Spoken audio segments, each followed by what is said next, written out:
আমেরিকায় যখন শীতকাল আসে তখন মানুষ চান করার জন্য এক বিশেষ পদ্ধতি ইউজ করে। তারা ঘরের মধ্যে বাথটব বানিয়ে নেয় আর তাতেই তারা ঠান্ডাটাকে উপভোগ করে।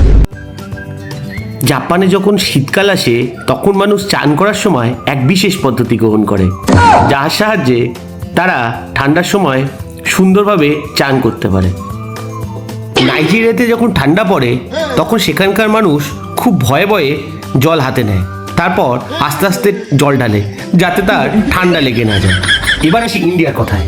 যখন ঠান্ডা পড়ে তখন কোনো মানুষকে চান করানোর জন্য এখানে এক বিশেষ পদ্ধতি ব্যবহার করা হয়। দেখে নিই সেই পদ্ধতিটি। কি